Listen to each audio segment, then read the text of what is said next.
Hey there, story lovers! Welcome to the channel where stories come alive, one tale at a time.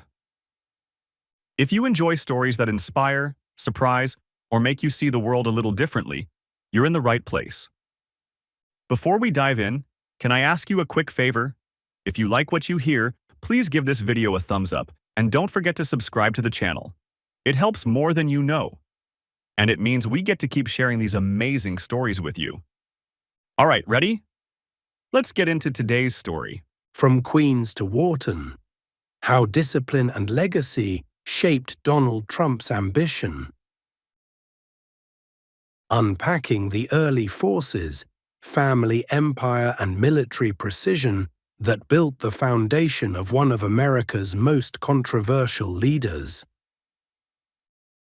Introduction. Before the skyscrapers, casinos, and the presidency, Donald Trump was just a boy from Queens, shaped by a hard-nosed father and the halls of military school.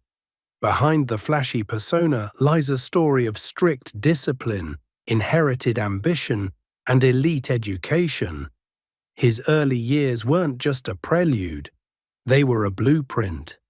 From his father's relentless drive in real estate to the structured rigor of military life and Ivy League training, these early influences forged the mindset of a man determined to dominate every room he entered. This is the story of how family legacy and structured education molded Donald Trump's early identity and planted the seeds for the empire he would one day build. The Trump Legacy. Lessons from Fred Trump. Donald was born into success, but success with expectations. His father, Fred Trump, was a powerful real estate developer in New York City, particularly in the boroughs outside Manhattan. Known for his work ethic, conservative financial values, and no-nonsense demeanor, Fred raised Donald with a clear message: think big, work hard, and win.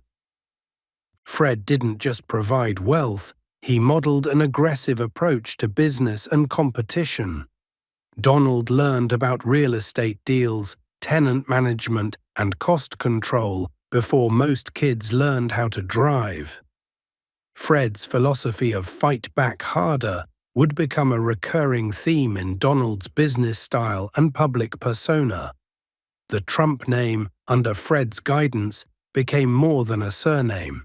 It became a brand of dominance. Military precision, discipline at New York Military Academy.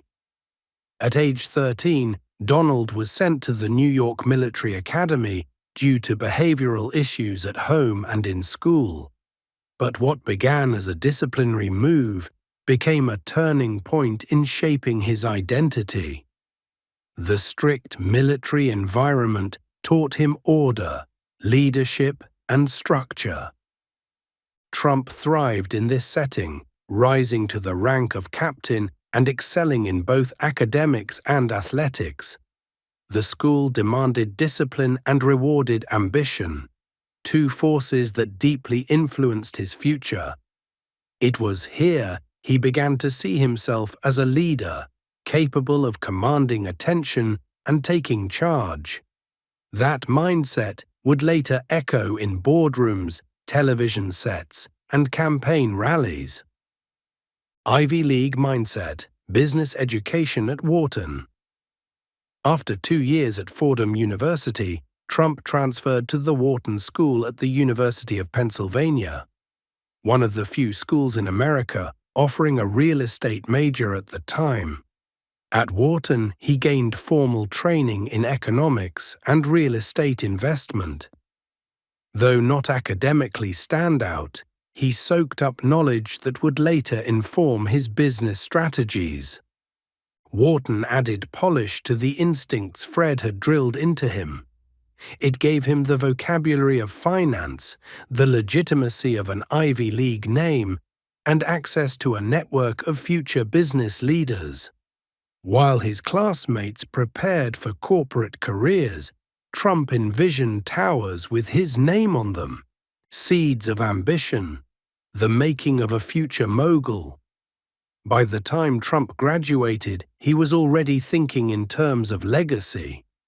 He didn't just want to manage his father's properties, he wanted to expand the Trump name into Manhattan, the most prestigious real estate market in the world. The lessons from Fred, the discipline from military school, and the tools from Wharton merged into a fierce ambition.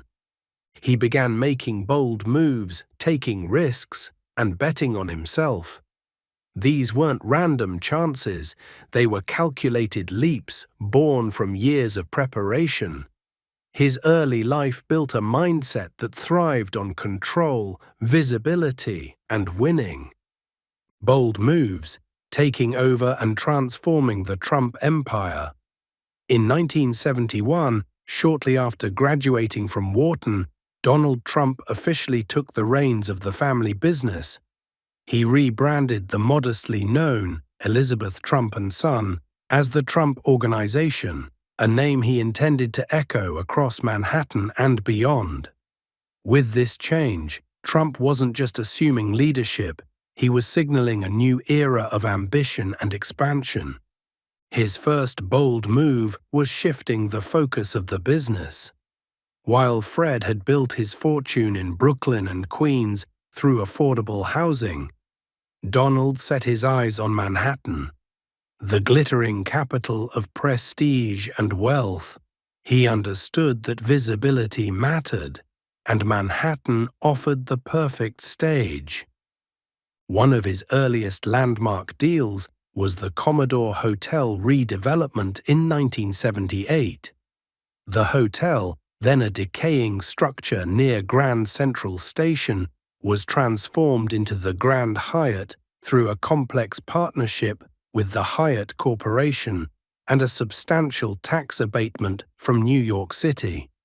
The deal showcased Trump's emerging skill in negotiation, media manipulation, and leveraging political connections.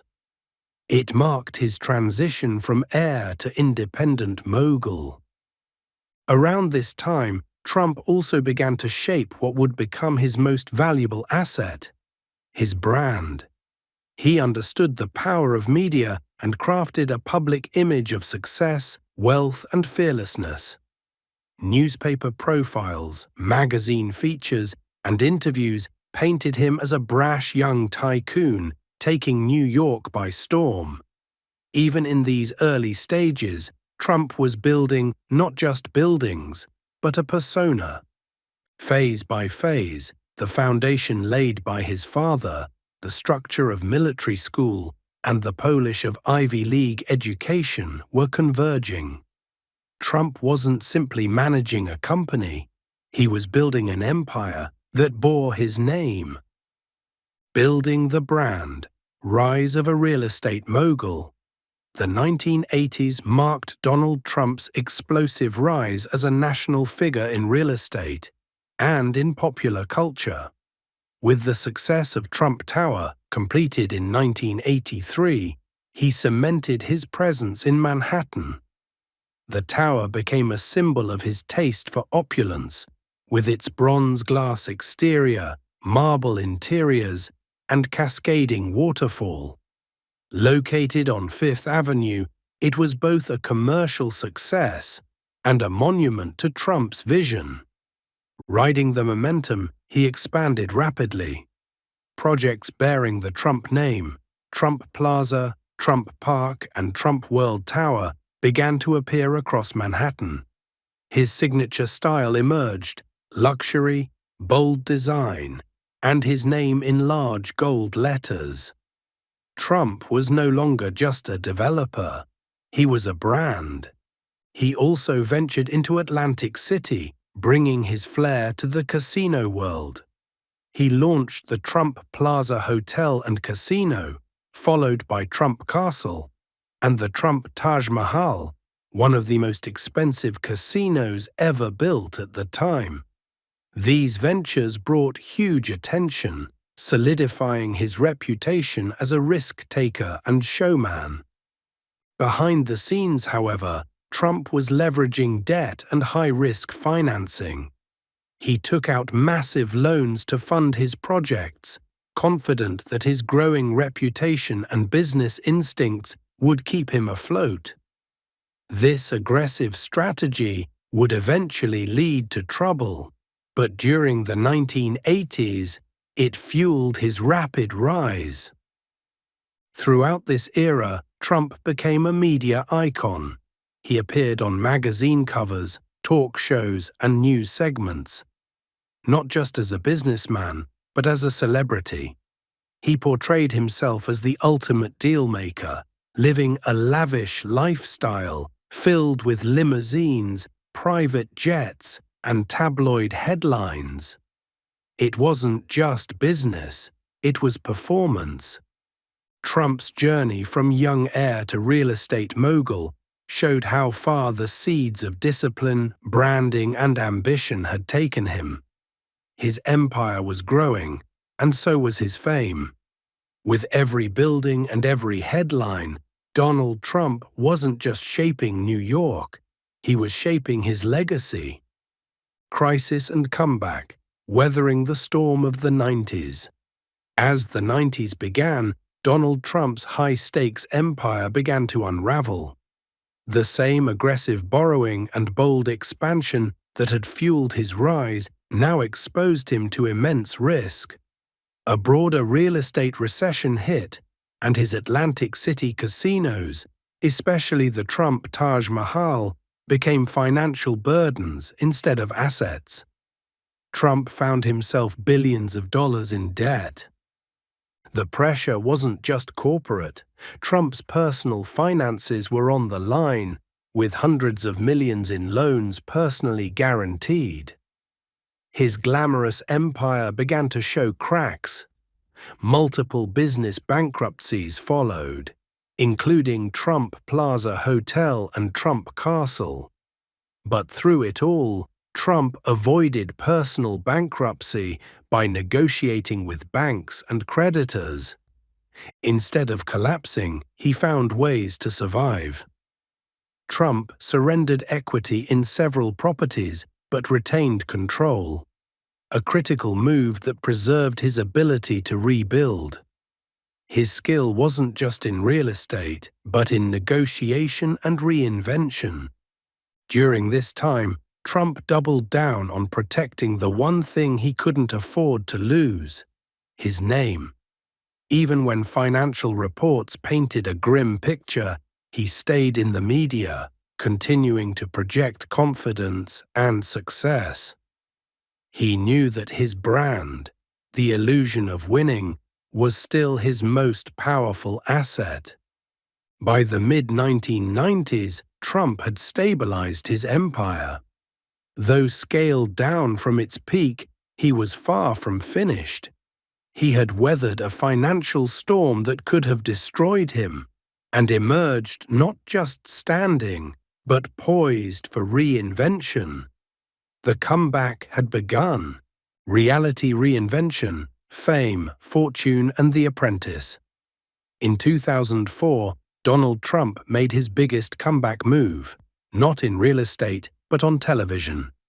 He became the host and executive producer of NBC's The Apprentice, a reality show that pitted contestants against one another in business challenges. With boardroom drama and Trump's commanding presence, the show was an instant hit. His phrase, "You're fired," became a pop culture phenomenon, and Trump himself was reborn as the ultimate boss. Decisive, powerful, and endlessly quotable. More importantly, The Apprentice reintroduced Trump to a new generation, not as a developer, but as a TV personality and business icon. The success of the show triggered a wave of brand expansion. Trump licensed his name for products ranging from steaks and bottled water to suits and cologne. He leveraged his celebrity to grow his empire, less through real estate and more through media and merchandising. Even as his actual wealth and business portfolio were debated, His public image grew stronger than ever. The Apprentice helped Trump craft the persona of a winner, resilient, charismatic, and always in control. He had turned reality TV into a platform for branding on a national scale. During this phase, Trump also began to speak more openly about politics. His interviews often touched on national issues like trade, immigration, and American decline. Though still seen as entertainment, Trump was slowly building a political identity, testing messages and tapping into public sentiment. With television cameras rolling and ratings climbing, Donald Trump was doing more than reviving his brand. He was laying the foundation for a future campaign. And in doing so, he was once again reshaping the narrative of his life from tycoon to television titan, and eventually to something even more unexpected. Stepping into the arena. The road to the White House begins. On June 16, 2015, Donald Trump descended the golden escalator of Trump Tower and entered the world of politics in the most dramatic fashion possible. He announced his candidacy for President of the United States, delivering a speech that shook the political establishment. With bold promises to "Make America Great Again," he targeted illegal immigration, unfair trade deals, and political corruption, immediately polarizing public opinion. His message was clear: America was broken, and only a true outsider could fix it. Trump's candidacy tapped into widespread frustration among working-class Americans who felt abandoned by the political elite. He positioned himself as the anti-establishment candidate, promising to drain the swamp and restore national pride. Trump's campaign defied all conventional political wisdom. He refused to follow scripted speeches, instead relying on massive rallies, unscripted media appearances, and a relentless use of Twitter to connect directly with voters. His communication style, blunt, confrontational, and unfiltered, energized millions while shocking critics. As the Republican primaries unfolded, Trump's momentum only grew. He outlasted seasoned political figures such as Jeb Bush, Marco Rubio, and Ted Cruz, winning primary after primary with a blend of populist rhetoric and bold, sometimes controversial proposals. He broke debate norms, dominated headlines, and turned the campaign into a spectacle the media couldn't ignore. Despite constant criticism and countless controversies, comments about immigrants, Muslims, and women among them, Trump remained resilient. He understood media better than most politicians, leveraging both negative and positive coverage to stay in the spotlight. By July 2016, Trump had achieved what few thought possible. He secured the Republican nomination for President of the United States. He had not only disrupted the Republican Party, but redefined its base, steering it toward a more populist, nationalist direction. Trump's transition from reality TV star to presidential nominee was unlike anything modern politics had seen. But for Trump, it was simply the next step in a life defined by reinvention, audacity, and unshakable ambition. Conclusion: Donald Trump's rise didn't begin in a boardroom or on a reality TV set. It began in a disciplined home, a military academy, and the halls of Wharton. His early life taught him how to command, how to compete, and how to create a brand that would one day be known around the world. Whether praised or criticized, Trump's ambition is undeniable, and its roots run deep into the very fabric of his youth. By the time he took over the family business, that ambition had evolved into action.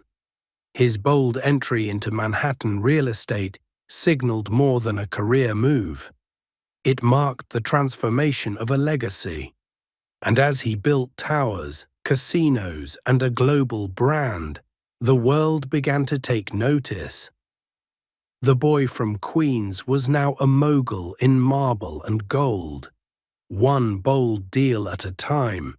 Even when his empire wobbled under the weight of debt and downturn, Trump's instinct to survive took over. His ability to pivot, preserve his image, and claw his way back proved that ambition alone wasn't what kept him in the game. It was his refusal to quit. And when he stepped onto the set of a reality show, he didn't just revive his name, he reignited his path to power. Now, as he stepped onto the campaign trail, he was no longer just building buildings or shows. He was building a movement. And that's the story for today. I hope it left you with something to think about. If you enjoyed it, why not stick around for more? I've got plenty of stories coming your way, and I'd love to share them with you. So if you haven't already, go ahead and hit that like button, and don't forget to subscribe. It really helps this channel grow and lets me keep bringing these stories to you. Thanks for listening, and until next time, stay curious, stay kind, and keep listening to good stories.